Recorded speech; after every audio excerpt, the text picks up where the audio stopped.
My name is Chia Swan Chong. You can call me Chia. And today I'll be talking to you about visual literacy. But before we talk about the definition of visual literacy, let us first have a look at this coursebook page. Right, so you've got an image in your coursebook. Most course books come with images. They look nice on the page. They make the layout look fantastic. What do you do with these images? So let's just imagine you've opened the course book or the course material you're using, and you come across this image. This image was taken from the course book Get Involved, the student's book, the B1 student's book. And do you perhaps ignore the image because it's just decoration? Or do you do something with the image? Tina says that she would show the image to the students and ask some questions. Set the scene. I like that, Maria. Set the scene with the image, perhaps as a lead-in. Lenka, thank you. Use the image. Get students to think of a funny caption or just a caption. Why not? Create a story. Nice one. Thank you, Marcella. Create a story, tell a story. Quite a lot of you are using it to get students to get involved with the story that the picture is telling us. Top vocabulary, I suppose. Personally, I would go for more the story and the content before I then go into the language point, which is perhaps the vocabulary or the grammar. Nora absolutely gets students to describe the image. But I like this one. Heike says, have you ever been bitten by a camel? That is a really interesting and fun way of starting that lesson with this picture. I love it. Tell a history of two men traveling or two people traveling. Okay, a prediction activity that Maria is suggesting. Guess the topic of today's lesson with this picture. Oh, I like that, Amalia. You're getting them to imagine, what do you think the woman is looking at? What can the woman see in the desert? And I really like this, Daniela. What is in the picture that is not in the text? So if you're using the picture that is accompanied by a piece of text, don't just use the picture as decoration. Get them to look at the picture, look at the text, compare the two. What's in the picture that's not in the text? Or what's in the text that's not in the picture? Absolutely. So imagination, prediction, lots of wonderful ideas here. Let's see if your ideas match the ones that I brainstormed when I was doing the slide deck. So one way is to cover half the picture. So you might be teaching face-to-face. You might be putting this image up on a slideshow, a PowerPoint presentation, or you might be doing it online. You might be using a coursebook's online teaching website, and you might have that coursebook online to play with, and you might cover half the picture, and the students might then predict what the other half might be. Okay. Some of you mentioned talking about the people in the picture. Absolutely. Who are these people? You could even get students to create a character profile. What's her name? What's his name? What's her background? Where's she from? What's she doing on a camel? What's his job? What's his background? What's his story? Someone suggested early in the chat field to use dialogues, get students to create a dialogue between these two characters. Why not? Guess what they're thinking? I think this is quite similar to one of your suggestions where you said get students to talk about what she might see, what's she looking at, what are they thinking? What does she think of him? And what does he think of her in that moment in time? Get students to relate it to their own lives, like someone suggested. Have you been bitten by a camel? Have you ever ridden a camel? Have you been on holiday to a place where there are camels?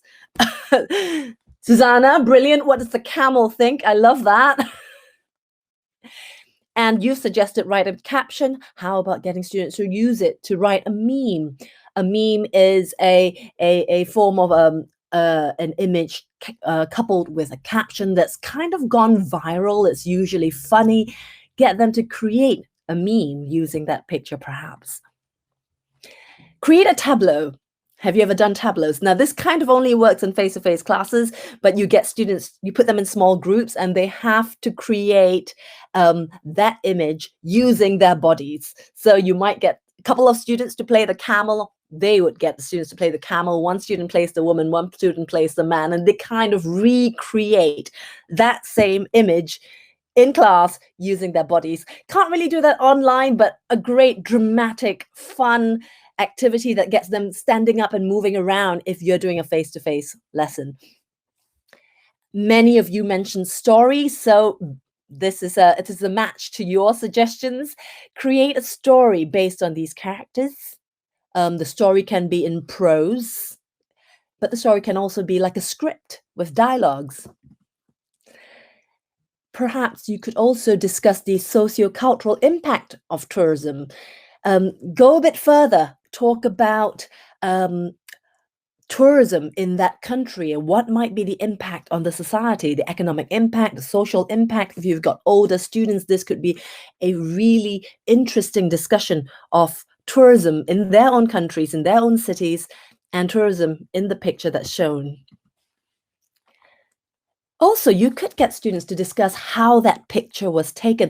Now, many of our students are kind of experts at creating images. We all have smartphones and we all have cameras on our smartphones. And if they're taking pictures and selfies all the time anyways, then perhaps they would be more familiar with how a shot is being framed. Is it a close-up? Is it a mid-shot? Why the photographer choose to frame the image that way? Are there any filters being used? Is the photo being edited? Has it been edited? So discuss how that photo was taken from the point of view of the photographer. And included in that is Amalia's suggestion earlier to talk about what's not included. Not just what's not included, that's included in the text, but what's not included in this frame. What did the photographer not show you through this picture? Lots and lots of ideas. This is by no means a limited list. You've come up with lots of ideas yourselves. I'm sure you can think of more. But I think the key thing here is to remember that the images in our course books, in our course materials, and also the images that we find online are not just decorative. We can really exploit those images as a legit resource with our students and really use it to stimulate discussions, to get students talking, and to really allow them to be creative and be imaginative with these images. So, what is visual literacy? It's the topic of my talk today, and we've been talking a lot about images, but what is visual literacy? If you've heard of the term visual literacy before, do use the chat field and tell me in a short sentence how you might define visual literacy.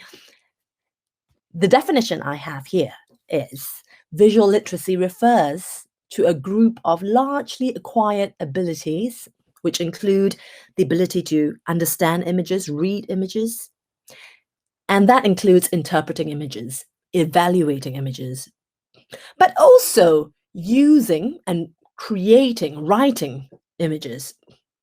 Now, as I said, a lot of our students do this in their free time, a lot anyways. So why not get them to use that ability and get them to really think about the images they create and the genres of images that they create, as well as think and learn in terms of images. Thank you, Bernadine. You suggested sketchnoting, and that's a great genre of images that we can get students to write notes of a lesson in the form of sketches. So the key words I wanted to highlight here are understand images, use images, think and learn in terms of images. So today's session is going to just be lots and lots of practical suggestions and ideas that hopefully you'll be able to take and implement in your classrooms immediately. Of course, do feel free to do what you're doing now, which is sharing your own ideas and perhaps even adapting some of the ideas here today to suit your learners, because every one of you has different teaching circumstances. You teach different types of learners, different age groups, different interests, different needs. And so do use these ideas and adapt them and, create your own as you try and, fit them to your teaching context. So, in simple words, what is visual literacy? We're going to be looking at describing images and video, interpreting images and video, evaluating images and video, and creating images and video. As I mentioned, we live in a world surrounded by images and videos. Our students, many of them are on social media, they are online. Articles online come with images today. Tweets come with images. They didn't used to, but most tweets now come with images. If you're on Instagram, TikTok, YouTube, images flood our reality today. And so we can't really deny that. So why not use that affinity for images and videos, use that love for images and videos, and help them become more visually literate in the classroom. Now, I know some of you might be saying, hey, some of my students know so much more than me about creating videos. I know nothing about TikTok. My students are creating videos on TikTok. They know so much more than me. They've got Instagram accounts. I don't, etc. You might be thinking that, but make no mistake, just because you look at images or use images all the time does not make you visually literate. Yes, it helps to be looking at images and experiencing them a lot, but that alone doesn't make you visually literate, because a visually literate person is not simply consuming images, they are also interpreting them, evaluating them, thinking critically about those images and videos. And that's where you come in. You can help them become critical thinkers and evaluating and interpreting those images that they see. So let's start with the first category, describing images and videos. Now, this seems pretty straightforward. You have an image, you get students to describe it. So how else can we vary this theme of describing images and videos? Now, one thing I like doing is the very, very simple spot the difference image exercise. Now, we do that with kids a lot, two images that look really similar, but there are some differences. Kids or young learners might be very familiar with this genre of activities because they see them in the activity books all the time. Now, what they might do is do it individually. They might, look at the two images and start circling in silence, start circling the differences. Now, we don't want that because we are English language teachers, and we have no use for an activity that the student's going to just be circling pictures in silence with no interaction. So how can we put the interaction into an activity like that? If you're doing online teaching, I am a big fan of breakout rooms, putting students in pairs or in small groups, and then putting them in breakout rooms and doing this activity as an information gap. What do I mean by information gap? Before your lesson, send student A the picture on the left, send student B the picture on the right. Now they have both slightly different images. You put them in a breakout room together, and their task would be to speak to each other without showing each other these images, speak to each other and try and find the differences. This information gap activity naturally gives the students a reason to communicate in order to complete the task. Now, we do that in a face-to-face classroom. We might put students back to back. We might specifically tell students, don't show each other those images. But, in a face-to-face situation, it might be quite easy for students to just peek over the shoulder of their partner and go, oh, I can see your image. You don't want them doing that. And in an online situation, in a breakout room, this is so much harder for students to peek over their partner's shoulders. So in that sense, the information gap activity is really well suited to breakout rooms in an online teaching platform. Yeah, absolutely. Alice, if they are in breakout rooms, they can still share their image. If they're looking at the image on their mobile phone, they could still go, hey, look at the image. But it will take a little bit more effort for them to share their image with their partner than if they were just sitting next to each other and just, peeking over, just glancing at the other person's image. So yes, I would still tell students at the start of this activity, don't show each other the images because that defeats the purpose of this communicative activity. And then you've got to just trust your students. Jerissima says, Jerissimina says, tell them to disable their camera. I suppose that's one possibility. Although sometimes it's nice in a breakout room to see each other, and it's kind of a social activity in that sense. So I like having students have their cameras on. Here's a little slight variation on the spot the difference activity. It's still a spot the difference, but you're getting them to look at the same location, the same city in this case, then and now. Someone asked in the chat field earlier, where was I born? This is where I was born. Does anybody know what this picture shows? What city is this picture depicting? Okay, Petra, thank you very much. Nia, lots of you got it. Singapore, absolutely. I was born and brought up in Singapore. This is my city. I think it's a bit sneaky though, because in this picture, in the one on top that says 2000, they've given you that picture in black and white just to give that feeling like it's really old. Now you and I know that 2000 isn't that long ago, so I think it's cheating a little bit. And if you're interpreting or evaluating this image with your students, you could actually bring that into question. What does the creator of these images, what is the person doing to make the 2000 picture look old? What are they doing here? Now, I digress. Having a then and now picture is another great spot the difference activity, very well suited to adult learners. A lot of us love seeing pictures of the places we live in or the places we are so familiar with, and seeing that same location then and now. It's a wonderful thing to do. You could get them to openly discuss the differences, compare and contrast the differences between then and now, or you could do it as an information gap, as we did before. How-to photos and videos is one of the most popular genres of videos online today. People go, how many of you have gone online when you have no clue how to do something, like how to change the battery on your mobile phone, or how to stop your fridge from beeping, or how to fix your remote control for your television? I've gone online so often to check how to do certain things.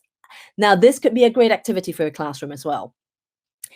The one I have here is an image on how to tie a Windsor knot on a tie. If you're in a face-to-face class, you could give that image to pairs of students, and they together, collaboratively, can work out how to tie a tie. Obviously, they need to bring a tie to class. Now, if you're teaching online, how can you do this? One way is to do it as an information gap. Put student A and student B in a breakout room. Give student A, send them beforehand, send them the instructions, send them the image you see in front of you now. But student B has to come to class with a tie.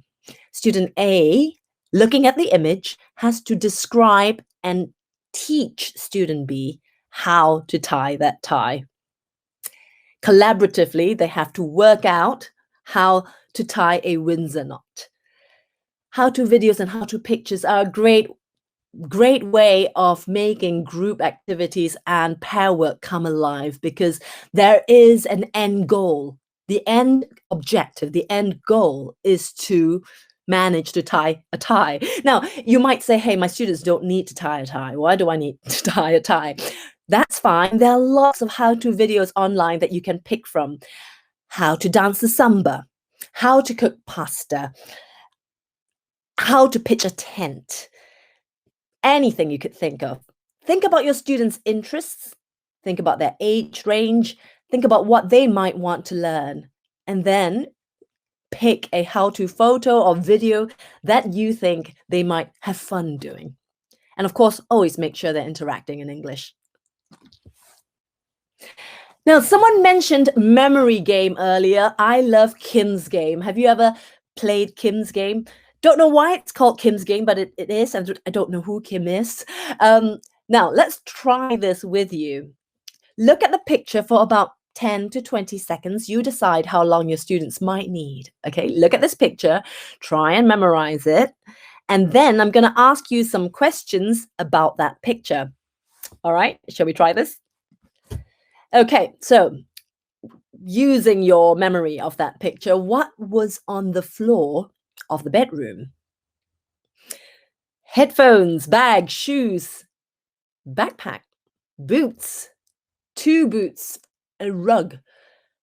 Very nice one. Okay, lots of you getting involved there. I love activities like this, especially at the start of a lesson, because sometimes, especially in an online teaching environment, you want to get students interacting. You want to get them communicating in English, but students might feel a bit shy, a bit intimidated at the start of a lesson. They might feel like, in front of all those classmates, having their microphone on is kind of scary. So, what I often do at this very start of my lesson online is to get them interacting in a very simple way, like this one. Because with an activity like Kim's game, all students need to do is to type words into a chat field. So it kind of breaks the ice a bit, it makes them feel a bit less shy about interacting, and it gets them into that habit of communicating, participating, interacting, but without losing face, if you know what I mean. It's a simple enough activity that they can easily participate in. And of course, if you like, activating the vocabulary, this is a great way to do that as well. Activating the vocabulary, the colors, words that might appear in that picture.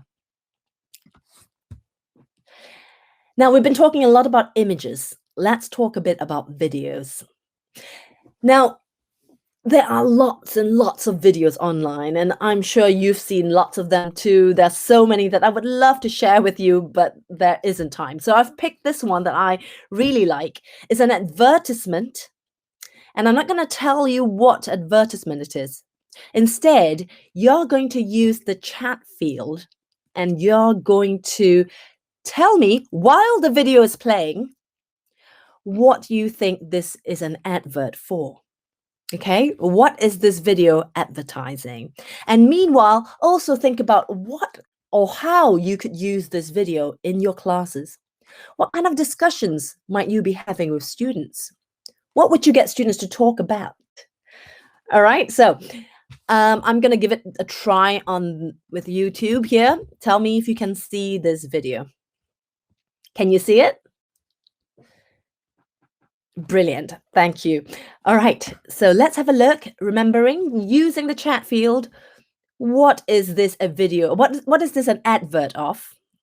And what kind of discussions might you have with students because of this video? Now, if you've seen this advert already, please don't tell anyone what it is about. Don't let the cat out of the bag, if you know what I mean. All right. So let's go. I think I was always misunderstood. People just didn't seem to like me. I think I annoyed them. I got on their nerves. I don't know why. That's just the way it was. Yeah. Maybe I was too intense. Maybe I came on too strong. I don't know. I really can't say. Yeah, it was lonely. Really lonely. But you get used to it after a while. And then one day everything changed. Somebody finally accepted me for what I am. Since I've got this job, life is completely different. I finally feel useful, good at something.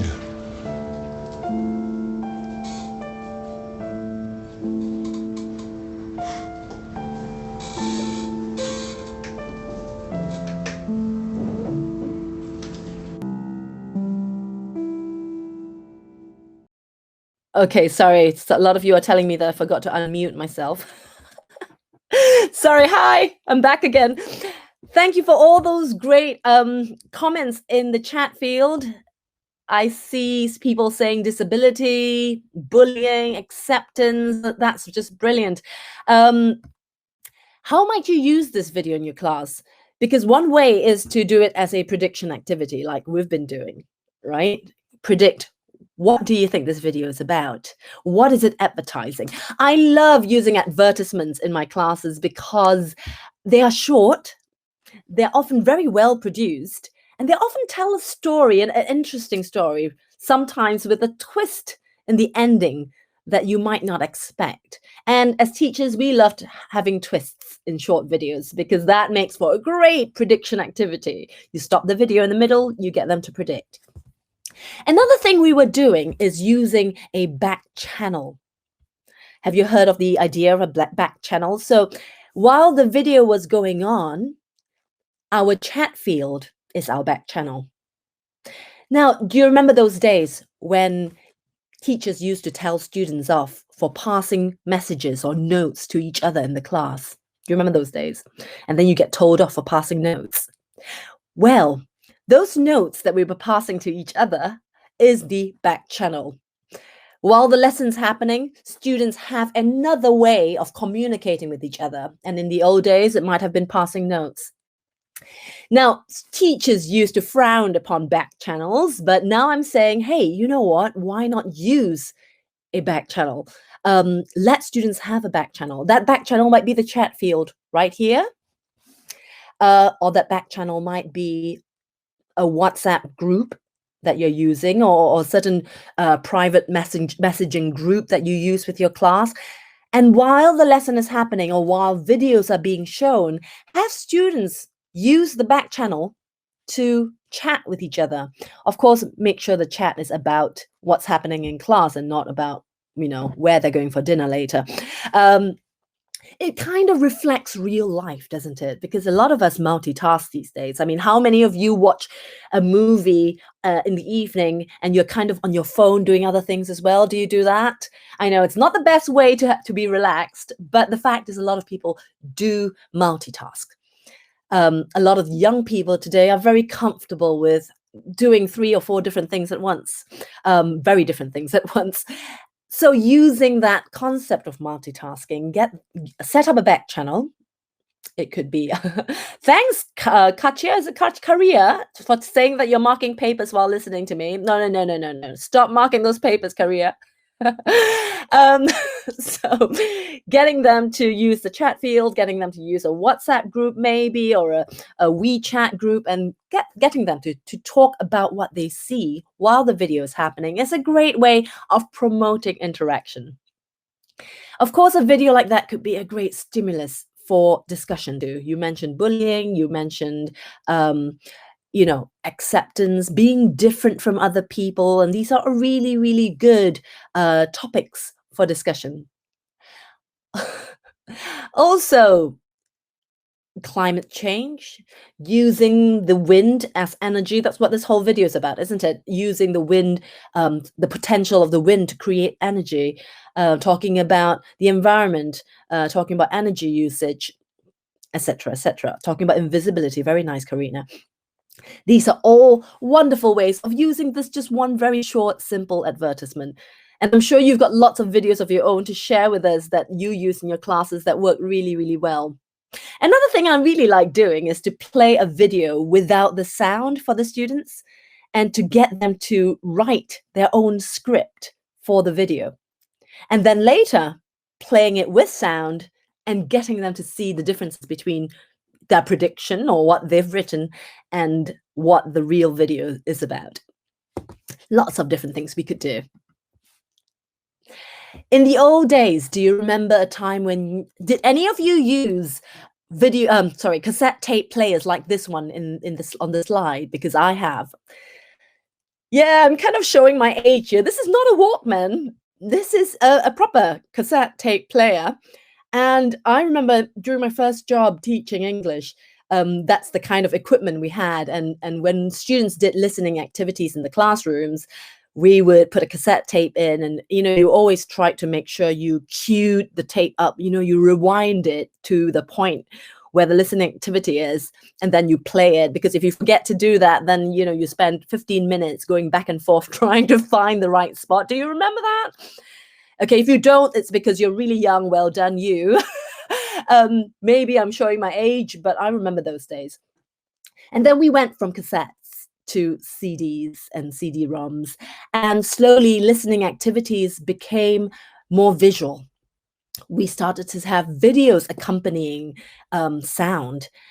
But for a long time in ELT, in English language teaching classes, videos, or rather the images in videos, were kind of seen as decoration, because the main activity was still listening for content, answering comprehension questions about the content, and the images were just sort of just there. It looks nice, just like images in a course book. They look nice, they're just there, they're decorative.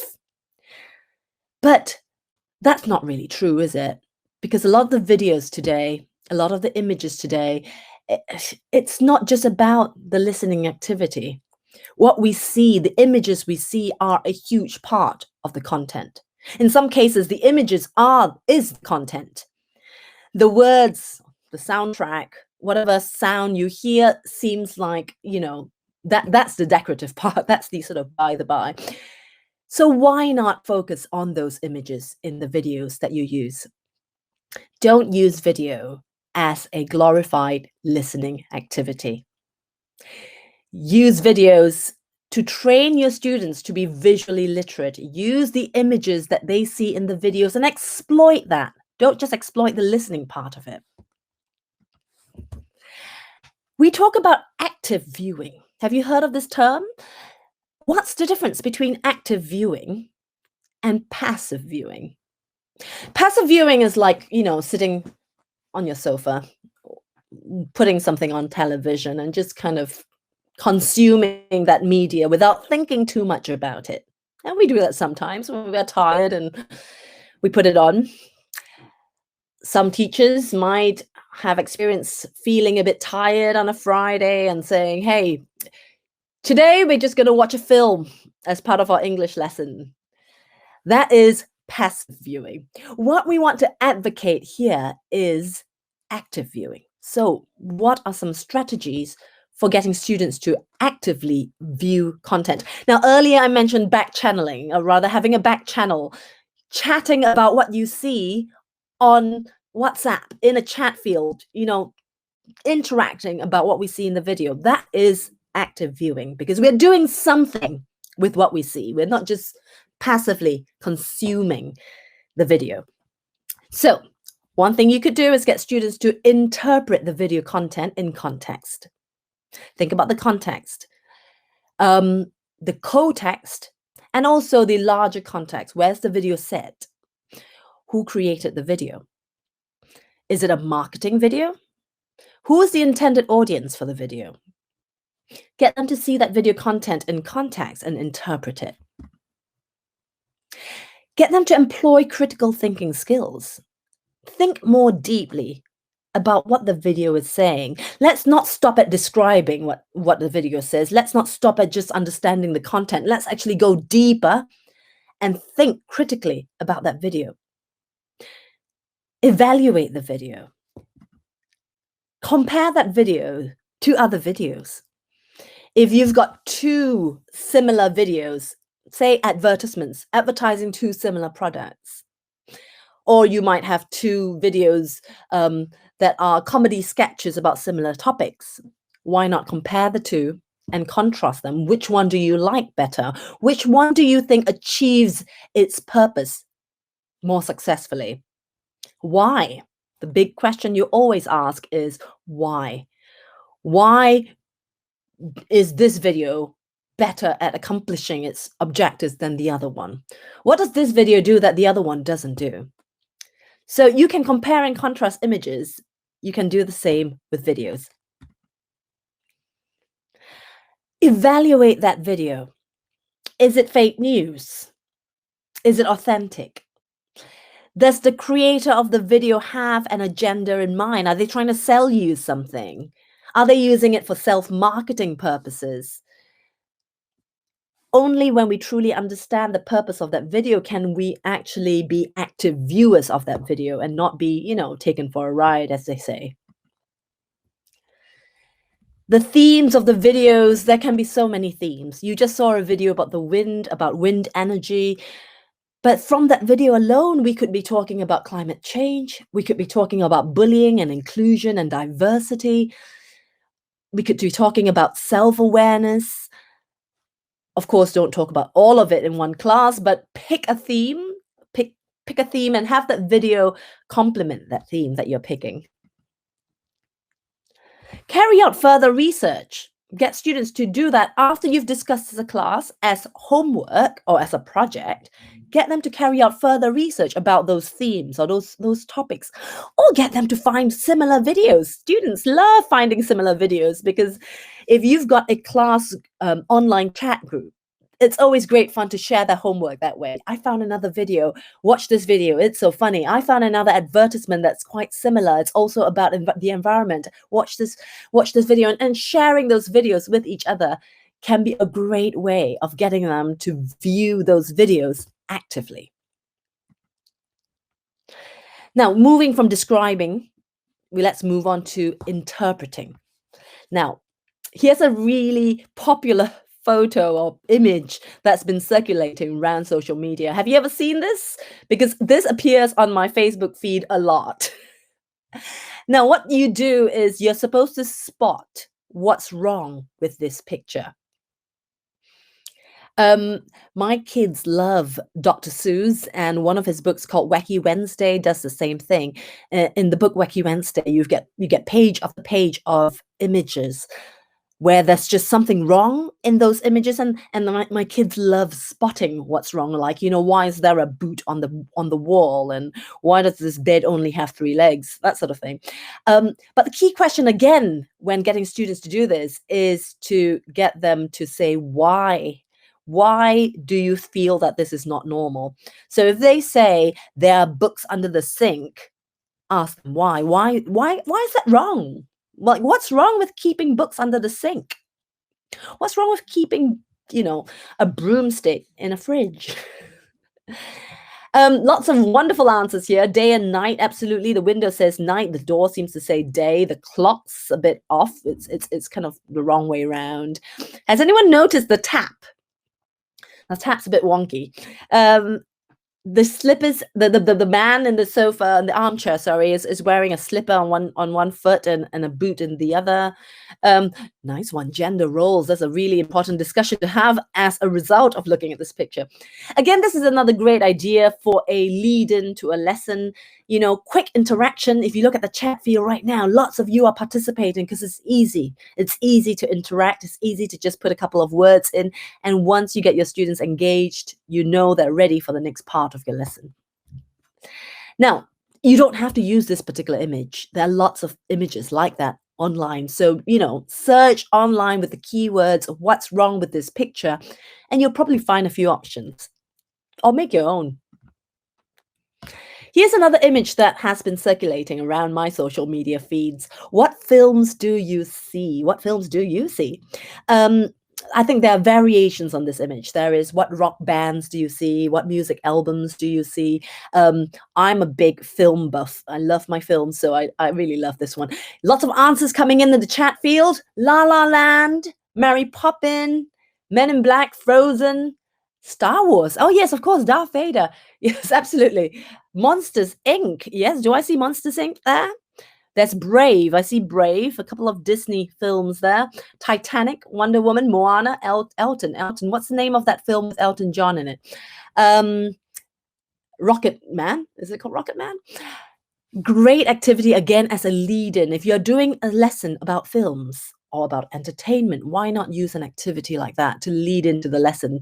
Because what you want when you start a lesson, especially online, when you start an online lesson, what you want is to get interaction going within the first 3 minutes. Within the first 3 minutes of your lesson, you want to be throwing a question out and getting students to interact with it. And interaction doesn't have to be students turning on their microphones and talking for 5 minutes. You could do that part later. But getting students to just, throwing in a few words in the chat field can be a great way of engaging them. Lots of wonderful answers here. My favorite dog, Hachiko, is adapted from a great Japanese film, Hachiko Monogatari. Here is another type of image. I've gone for art, a piece of art, but modern art. Can anyone tell me who is the artist behind this piece of art? A lot of very quick reactions from the audience today. It's good to know that people are not particularly multitasking. Banksy, absolutely. This is a piece of art by Banksy, who is very famous for street art. Looking at this, because we're talking about interpreting images, looking at this image, what message do you think Banksy is trying to send us? What message is he trying to convey through this message? Consequences in life, okay? That karma exists. Nothing is permanent. Oh, I like that, Susanna. Nothing is permanent. Now, if I'm with younger students, younger adults, I might really get them to dissect this image, pick it into parts. Yeah, let's have a look at the text. The text says, what we do in life echoes in eternity. What we do is forever, which is kind of a nice romantic idea, isn't it? Leaving a legacy. What we do has consequences that can last forever, both in a good way and a bad way. And then we look at the man, the drawing of that man. What's he doing? He's carrying a little bucket. He's got a little hat on. And he's absolutely, thank you. He's erasing it. He's removing it. He's cleaning. Thank you for your answers. He's cleaning. Yes, Amalia, you say he's cleaning what he wrote. Do we know that he wrote that text? Is he cleaning what he wrote, or is he cleaning what someone else wrote? And isn't that juxtaposition between what the text is saying, which is what we do lasts forever, and what the man is doing, which is, no, it doesn't. I'm just going to rub it off. I'm just going to erase it. It doesn't last forever because I'm cleaning it off now. That lovely juxtaposition, that contradiction of those two media, the text message, the message in text, and the drawing of the man, I think is a really nice one to highlight to students. Get them to figure it out. What's the message that the text gives you? What message is the man giving you? Why did Banksy, the artist, choose to put those two together? Is he saying you can't change the past? Or is he saying we want what we do to last forever, but in real fact, nothing lasts forever? And yes, Silvana, who do you agree with? Maria, perhaps there are some things that we can't erase, like the bad photos that we put on Facebook, for example, or perhaps good actions will stay forever. Or perhaps that's not true at all. Nothing lasts forever. Like Kwang says here, nothing lasts forever. Look at him. He's erasing everything. Look at this wonderful discussion we are having right now in the chat field about all these different messages we are getting from a simple piece of art. And this is something that you can get students to do. Put them in pairs, put them in groups, get them to discuss what they think this image represents. Get them to interpret that image for themselves. Give them some good guiding questions. What does the text say? What's the man doing? What do you think the artist is trying to convey, etc., etc.? Now, you don't have to use a Banksy piece of art. You could use any piece of art, and you could do this with any age group, not just adults. My kids love looking at pieces of art and talking about it. The questions I ask them might be slightly different from the questions I ask adult learners, but you can always tailor those questions to your learners and just use the pieces of art that you find online. Here is another image that is taken from the course book Get Involved, the student's book A2. And I chose this image because it's a real life image and it really tells a story. It really provokes, I like what Safia is saying, it provokes students thinking. And this one really does for me. What story does this image tell you? What's happening in this image? If you could put a caption onto this image, what would it be? Flooding, okay. So natural disasters, being rescued from a flood, helping someone in a flood, a rescue story, how flooding affects local people. I really like that, Susan. Global warming, a nice way of making the theme even more macro and, zooming out a little bit. Unpredictability of life, lovely. Environmental problems, solidarity, yes, absolutely. Oh, that's a lovely one. Heroes of our community. So many stories we could tell with this one single picture. So if you see a photo in your course book that looks like this, use it. It's not just decorative. It's not just kind of, decoration. Use it. Use it to talk about the stories that these images tell. Get students to write a little story based on the image.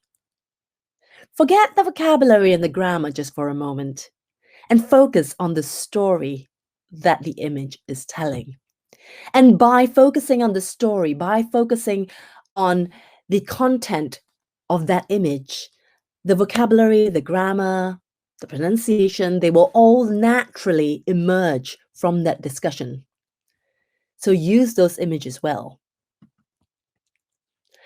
This is another image taken from Get Involved. This time it's not from the student's book, it's from the workbook, the A2 plus workbook. Now, tell me something about this picture. Do you think it was taken recently? When do you think this picture was taken? And more importantly, how do you know that? How do you know when or kind of when this image was taken? Okay, some great guesses here, 1950s, 60s. Because it's black and white is a good answer, but hang on a second, right? I could take a modern picture and I could color it black and white, couldn't I? So, these days with filters, with photo editing, I could make anything black and white. So what else, besides the fact that it's in black and white, tells you that? So I love that one. They have no mobile phones. None of them are on their mobile phones. That's a really important telling sign. So it's not that modern. The furniture, the hairstyles, I love that. The whole family's together. Is that a sign of the times? Do families not spend time together anymore? The TV, for me, it was the TV. The TV looks really old, the TV set. And the furniture kind of, looks a bit 60s, 70s, perhaps. I think that photos like these are great to get students thinking critically about, life back then versus life now. How is it different, the way they watch TV versus the way we watch TV today? This morning, I was talking about a story about my son who was watching. He's 2 years old, and he's so used to watching, streaming on Netflix, Disney Plus, etc. And in December, we had the normal television on, like the way we used to. And he came running into the kitchen and he said, Mummy, something's wrong with the telly. So I went into the living room to find out what was wrong. And it turns out that the adverts had come on. So to him, he'd never seen adverts on telly before. So he thought that was something. Telly's gone wrong. The program's just stopped. And these weird things have come on. Something's gone wrong, Mummy. And it just goes to show you that our experience of watching television is so, so different. That's just one example of how watching television is so different then and now. Have that conversation with your students. Get them to talk about how they think it's different, how a simple activity like watching television is different. Marielle, very good. Kids don't watch TV nowadays. Yes, what do they watch? No remote control, nice one. Now, moving from interpret to evaluate.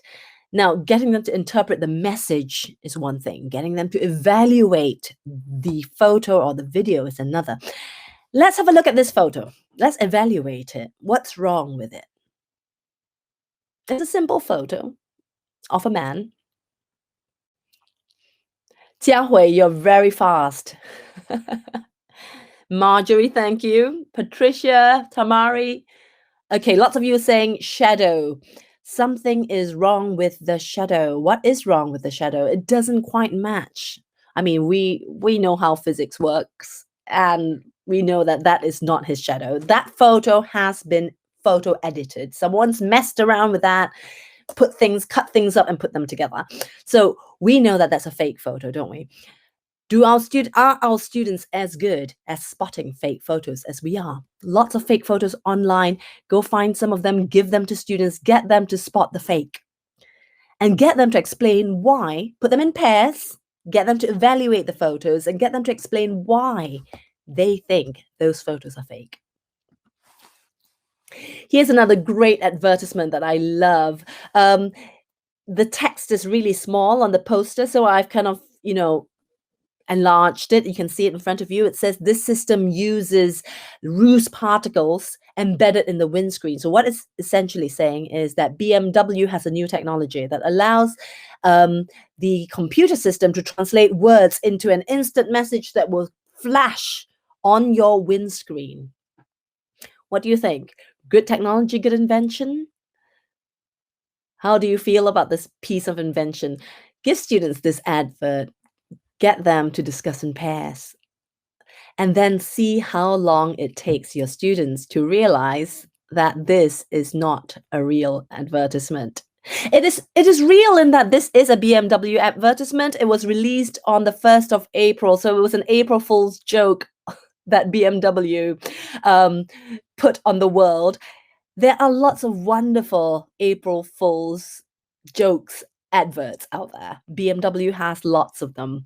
I love using them in the classes. There used to be one that said you could microwave your chicken in your car as you drive. Fake news, absolutely, but done as a tongue-in-cheek kind of, joke. Get students to look at these pictures, look at these adverts. How long does it take them to realize that it's a fake? And how do they know it's a fake? The important question is why and how do they know that this is fake news? Any TikTok fans here? I love TikTok videos. I've discovered TikTok a few months ago, and a lot of people think that people who don't go to TikTok say, oh, it's for young kids. I think TikTok is amazing. If you don't know TikTok, videos on TikTok are usually 20 seconds or 60 seconds long. They are not long at all, and anyone can create videos. They've got, like Instagram, they've got filters and apps that you can use to create those videos. And there are some really educational videos on TikTok. I get lots of cooking ideas from TikTok. I learn about the etymology of words on TikTok. It's absolutely brilliant. Now, this is a video that has gone viral on TikTok. Everyone's looking at it. It's a dance video. And this lady called Happy Kelly, she's produced lots of these dance videos. And the thing that is amazing about the video is not so much that it's not about the dance itself, but it's how she filmed it. How did they do it? So if you're on TikTok, or if you're not, get on TikTok and look for her. Happy Kelly, spelled Kelli. Her dance videos are mesmerizing, and she does something with the camera. The camera kind of moves with the dance, and all you think about when you're watching it is, how did she do it? How did she film this? Get students to figure it out. Because, if they are of the generation of TikTok, then they will have so much fun thinking about camera angles, filters. How did the photographer, how did the videographer do this? I want to show you the video, but I've got another great video to show you. And because my time is running out, I'm going to go really quickly, okay? So visual literacy, remember these questions. Who created the image? What's the purpose of the image or video? Who is the intended audience? What techniques were used to create it? Are they manipulating the camera? Is it Photoshop? Is it filters? How are they making this video or image? What is intentionally left out of the frame? We talked about this earlier, right? With the woman on the camel. We can see the woman on the camel. What do we not see? What is the photographer or the videographer not showing us? All right. Now, let's talk about creating videos. Now we get students to evaluate and interpret videos. Let's talk about creating it, getting students to create images and videos. Now, I used this in a previous webinar of mine with Macmillan, and my ex-trainee Rosa Maria, who works in Italy, was very kind to share her students' work with me to allow me to use it on my webinars. This is a meme that she got her students to create. She set them a task of creating a meme that displays the use of the present perfect continuous and the present perfect. So her students went ahead and created some memes. I love this particular one. I think it's a brilliant idea of getting them to create an image while applying some of what they've learned in the classroom. Yeah, kind of stereotypical. I'm sorry, Joanne. The student created this, not me. Another thing that Rosa Maria did was to get her students to create book bentos. These are like a book review done in an image form. Great ideas, get students to read a book, and instead of writing a book review, they have to create an image that includes elements of the story in that book. Lots of great ways of getting students to create fantasy maps. You could get them to create a map and write a story based on the map, or vice versa, get them to create a story and then create a map based on that story. Great for young students, but also adults. If you go online and search map creation or fantasy map creation, you'll find actually a lot of digital tools for grown-ups, for adults who love that sort of, D&D fantasy play, lots of tools that they can use. Why not use that? That and get them, creatively making up a story. Adults can do it too. Get them to create word clouds. Start your lesson by asking a question like, describe your morning in a single word, and use a poll site like Poll Everywhere or like Answer Garden that automatically changes their answers and transforms it into a word cloud for the students. It is very 2002, isn't it, Eric? But it's still beautiful to look at. It's a quick and fast way of getting students engaged. So other ideas. I'm going to go really fast through this. Get students to take photos with their phones as homework. Get them to create photo stories, lots of photos, put them together, make a story. Get them to create infographics. Get them to visually represent a grammar point. Make a timeline, make an infographic about the present perfect continuous. Get them to create comic strips. If you like that idea, I spoke about it in a previous Macmillan webinar about using images. Do check it out in the archive. Get them to create an emoji dialogue. Lots of emojis on the phone. Get them to use those emojis and create a little story. They don't just have to analyze how other people edit photos. They can do it themselves. Get them to edit photos, use filters, annotate, and then teach others how to do it. Here's another TikTok video that I love. This guy talks about the difficulties of learning English by playing two characters. He plays a French guy learning English and an English guy learning English, and he has a dialogue with himself, really. These two characters have a dialogue about English pronunciation. You could show students videos like this as a model and then get them to make a video, a 1-minute TikTok video about their experiences learning English. What's difficult for them learning English? Get learners to make reaction videos. Play them some music from the 1950s and get them to react to that. Vox pop videos where they interview people when there isn't a lockdown, of course. Get them to interview people in school, the people on the street about a particular topic. Get them to make how-to videos about what they're good at doing. If students are good at dancing, get them to make a how to dance the waltz, how to dance the samba video. Get them to make explainer videos, explaining something they know well, maybe a game. Get them to do an unboxing video, take a video of their shopping. What have they bought today? Get them to talk it through in the video, share it with the class, make a short film. Use apps. There are lots of free apps that you can download on your phone to make stop motion videos. I don't know if you've ever done that. My kids have done it and they're only 5 and 7 years old. So your students can do it too. The idea is to get, little toys or characters and move those characters slowly and create a little animated video. Great fun, even for adults. Get them to do walkthrough videos. Now, these are all video projects. And where the learning comes from isn't the video itself. The learning comes from the interaction students are having while they're making the video. If you put them in groups, put them in pairs, and get them to do these projects together and make sure that they're communicating in English while doing that project. And that's where the real learning comes from. It's not the video, it's not the end goal, it's that collaboration process where most interaction actually happens. Beth Fetter, the author, says, the ability to draw and communicate visually can no longer be seen as optional. And that is so true in this day and age, in this age of media that, and online social media that we live in. The ability to communicate and understand images and videos is part of the fabric of everyday life, the fabric of our reality. And in order to help our students become more visually literate, we have to think outside the box and think of new and different ways where we can get them to describe, interpret, evaluate, and create images and videos in their own way.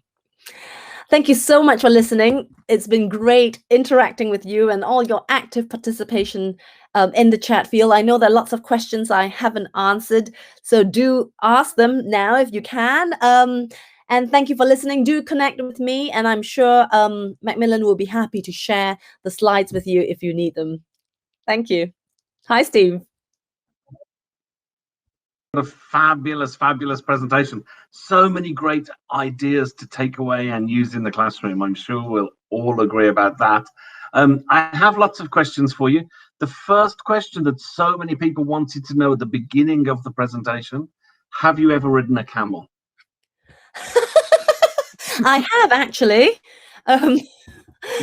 I was in Egypt about 10 years ago. Not unlike that lady there, and I did the touristy thing. I had a lovely tour guide / friend, and I spent a day with a Bedouin family, and they got me on their camels, and it was really fantastic. It's really scary though. Yeah, I have lots of people were interested. Usha and Gerasimina, amongst others, have questions about different types of images. So things like, for example, graphs and pie charts, and games as well. How do we feel about using these as videos in class, as images in class?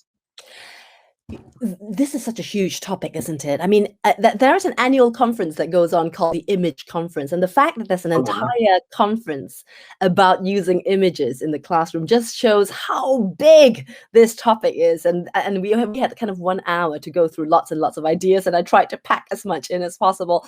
But yes, using pie charts, infographics, diagrams, that we could go on, and really that there are lots of ways to really exploit each and every one of these genres.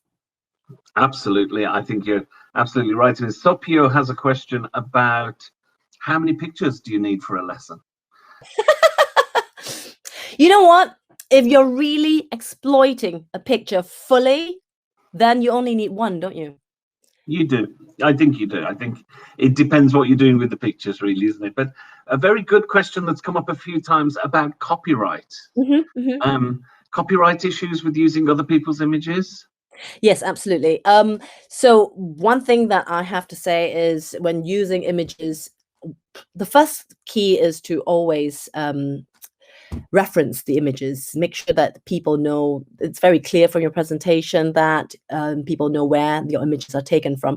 Another thing that we should make a habit of doing, and it's actually quite easy to do, is when we are searching for images to use publicly or with students, is to use the Creative Commons website, or if you're on Google search or Yahoo or any of the big search engines online, if you go to settings, sometimes it's under settings, sometimes it's under advanced settings or user settings.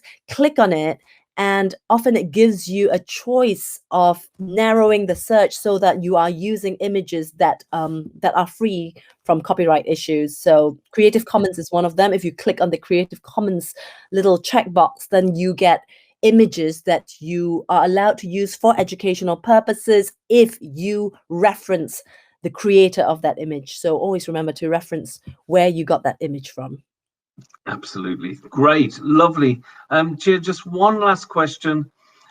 Using images in the classroom when you have a student or students with visual impairment, so students who may be blind, have seeing issues, may even be colorblind, for example.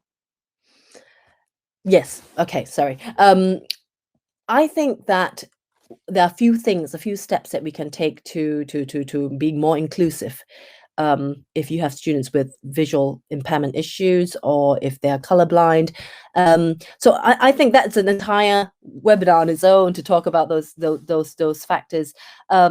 But one thing that I've often found really important to do is when when you're using images and when you're annotating the images, just making sure that there is a real contrast in colors can really help. You know, I've seen people put sort of yellow words on an orange background, and that can just be so difficult to read, even if you have no visual impairment issues. So just making sure the contrast is clear. You know, if you're using a orange background, use black words or something that, you know, makes it easier for your learners to read. And if you know your learners well enough, then I think you can, you know, tailor your selection of resources, not just the images, but, you know, your slides, everything to suit your learners, whether it's to suit their needs, their interests, or whatever, you know. Yeah, I think that's right. I think you hit the nail on the head there with know your learners. I think when you know your students well enough, you know what they can work with and what their limitations are or aren't, and that's the easiest way to go, isn't it?